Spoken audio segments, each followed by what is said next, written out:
Can I ask you to help me in some clarity on a specific issue?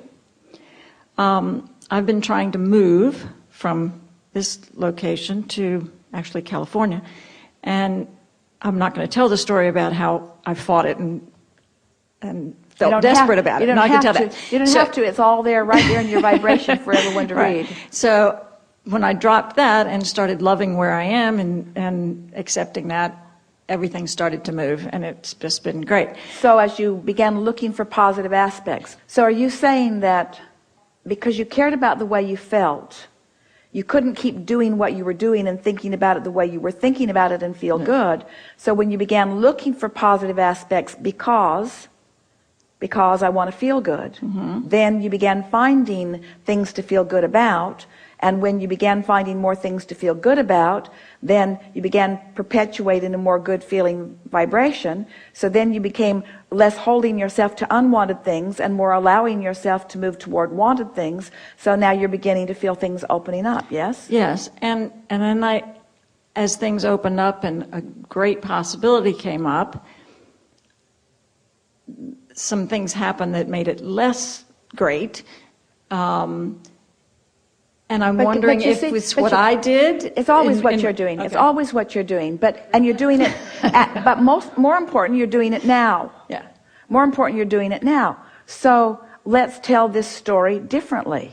So Abraham, I'm wanting to move to California. We're going to replicate what you said in an exaggerated way. Okay. And show what we would do in an exaggerated way. And we're going to speak the vibration that you were presenting, whether the words were there or not. Abraham, I'm living in a place I really don't want to be, was the first vibration that we felt very powerfully. I'm living in a place that I really don't want to be. And I've found another place that I do want to be. Now, found another place that I do want to be seems like a positive statement, but it wasn't the dominant vibration. Can you feel that? Our friend earlier asked, what's my dominant vibration? Wasn't the dominant vibration. The dominant vibration is where I don't want to be, where I don't want to be. And so then you held back. You didn't say some things because you realized that we would climb your tree about it because you've witnessed other things. So you held back, but the vibration was still there. So now you're wanting to say it better. So I like the idea of being someplace else. In fact, I like the idea of being in California, but you're still saying, I don't like to be here. I don't like to be here. And then you said, but then I found some positive aspects about where I am. But that vibration wasn't much improved because I found some positive aspects in this place that I really don't want to be that made it less unpleasant to be in this place that I don't really want to be. Still the vibration that's going on. So because I found some improvement, am I making progress? And we say, well, of course that's progress, but it's not noticeable progress. You don't feel any real enthusiasm. Things aren't really unfolding in a really powerful way. Oh, you got some movement, but not enough movement to really make any difference because the movement that came brought with it other things that really didn't move. So while it shifted a little bit, and we say, still, not enough has changed to make any real difference in your experience. Something more has to happen. And that more thing that has to happen is you have to more consistently get into that vibrational place that feels good, which means from our point of view, we would try, if we could, to stay off the subject of the moving at all, because when you focus upon it, all you do is activate it where you last left it. So every time you talk about that, now this is really an important thing to understand. Abraham, I thought you said that we are the creators of our own experience, and I thought that you were encouraging me to be the deliberate creator of my experience, and yet you are discouraging me from thinking about this thing that is important to me. And we say, yes, we are discouraging you from thinking about this thing that is important to you because you've got a habit of thinking about it in a way that doesn't serve you. So every time you activate it, you activate vibrations that don't serve you, and then you try to overcome them, and then you get frustrated, and then. So Abraham, what are you suggesting? If I'm the deliberate creator of my own experience, then what should I be thinking about? Anything that feels good. Does thinking about where you are in relationship to your move feel good? Not really. It feels like hard work. It feels like I'm not ready. Well, then don't think about that. But it's important. This topic is important. Shouldn't I think about important topics? We would pick the importance of the topic based upon the way it feels, not based upon its problem-solving qualities. We would pick the importance of the topic by the way it feels. So you're saying that I have to basically think about things that are sort of boring, things that don't matter to me so much. Boring doesn't feel good. We're not saying boring. We're saying something that feels good. Is there anything that you could think about that feels good? Well, if you can't find it now, then that means you've got to start in a more general place, and you've got to start first thing in the morning. So you think about something that doesn't have any teeth in it. You think about, is there anything in your experience that you really feel good about? Do you like the feeling of fall? Are you enjoying the different smell in the air? Do you appreciate the cycles of your planet? Do you appreciate the holidays that are coming, or the feeling of the holidays, or the socialization around the holidays? Now, we might be stirring up more trouble than we are soothing with all of this, but you know how you feel about it. In other words, does pumpkin make you feel good? Do you like it when Starbucks gets the pumpkin drinks? Do you like that? Do you like that? Is that a good... Well, now we hit on something that really feels good, didn't we? Something that... So find something that feels good. Do you like the feeling of fall in the air? Do you like the splendor of the leaves turning color? Are you happy that you live in a place where you get to see that? Do you like living in a place where there are seasons? Do you believe that your appreciation of life is heightened by the difference of those things? In other words, we're just sort of reaching around, helping you reach around till you find something that feels good, until you find a touchstone that feels good. And when you find it, touch it, milk it, stay there with it, talk about it, think about it, not for the problem-solving faculties of it, but for the momentary pleasure of it. This is the thing that we've been leading to all day long, and this is the perfect discussion for us to culminate with, is that if you're reaching for the thoughts in order to solve some problem, to make the moving easier, or to get more money into your experience, or if you're reaching for the thought with the ulterior motive of solving a problem, then you're sort of missing everything that we've been talking about here today. Where if you're reaching for the thought, for the life-giving, good feeling, and those words mean the same, the life-giving, good feeling moment of the thought, now you're really onto something. So I'm not thinking this thought to get me to California faster. I'm thinking this thought because it's a pleasurable thought right here and now. Because the source within me is thinking all pleasurable thoughts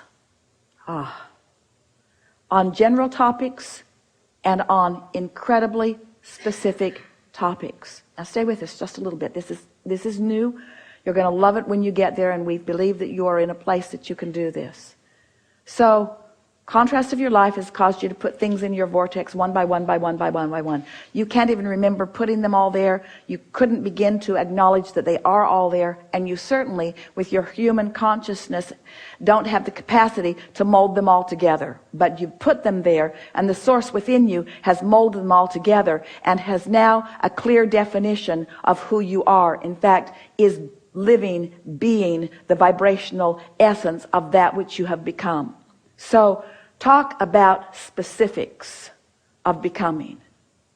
In other words, the vibrational reality is complete, and it's vivid, and it's pulsing in a way that you can find it.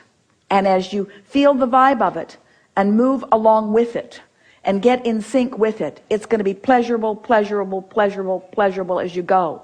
And if you have to talk about pumpkin drinks as the first step into it, it's really worth doing, because whatever it takes to find pleasure in this moment will bring you to more pleasure, and therefore more specifics and more specifics and more specifics and more specifics, until you will be on this high-flying disc, feeling the momentum of who you are.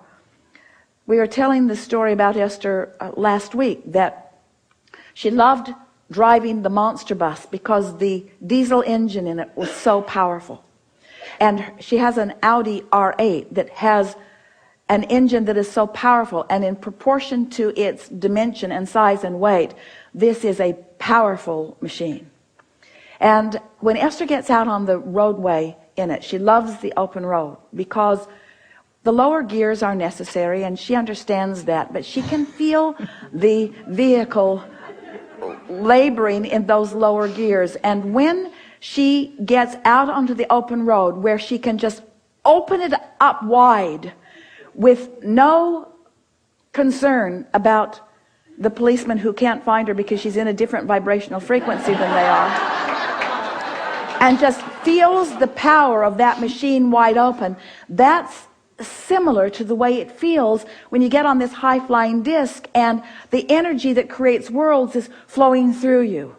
But you got to move into it. You have to feel your way into it. You have to find it and feel it and stabilize there, and find it and feel it and stabilize there, and find it and feel it and stabilize it there, until within 30 or 40 or 50 or 60 or 70 or 80 or 90 or 100 days you're stable there. And then when you begin thinking about anything that matters to you, because you're already there, it's just wide open and it flows easily. In other words, there is a leverage in alignment that you haven't begun to taste or feel or experience the benefit of. And until you're willing to get there in the easiest way that it is to get there, you're not ever going to discover the thrill of being there and then increasing the momentum with the more specific topic. So did you follow all that? Be general, even if you think that it isn't important enough, because in the generalities you're going to find alignment with the energy. And once you've found alignment with the energy consistently enough that you own the feeling of that alignment, now you can move into more complex conversations and more complex thought processes without losing your alignment. Does that make sense to you? And so, of course, it feels way better to be in passion than in a place of sort of soothed contentment. We would far rather see you in passion than soothed contentment. But we would far rather see you in soothed contentment than in strong momentum about something that you don't want. So we're talking about momentum. We're talking about placement on the disc. The first and most important thing that matters is that you get yourself on that high-flying disc in whatever way you can. Which for a lot of you is going to mean there's a lot of topics that are going to be off limits. And at first it's going to feel odd because you've convinced yourself that it's important to think about those topics. But in time, it is our promise to you that you will have convinced yourself that it's not the topic that's important, it's the frequency. And once you have taught yourself the frequency, then you can choose the topic. And then you've got the leverage that creates worlds flowing through you. And then you can make the differences in the world that you want to make. Then you can feel the ecstasy for life you've come to feel. Then you can be the bright light that you were born to be. Then you can be the uplifter that you want to be and that you were born to be. Then you can be the happy person moment by moment. Then you can be the person out anywhere with anyone at any time, doing anything, loving life. Then you're not putting yourself in the corner of guardedness. You're finally free, you see. It's a vibrational freedom that you've been looking for. And you are so close to owning it. Just play with it just for a little bit. And expect that these words that Esther has so purposefully matched to the frequency of our meaning, trust that these words will be matched by your own personal experience. And then and only then will these words that your ears have heard today have meaning to you. Because words don't teach, but they can point you in the direction of what you already know. And that's what's been happening here today. You found so much resonance with what you know.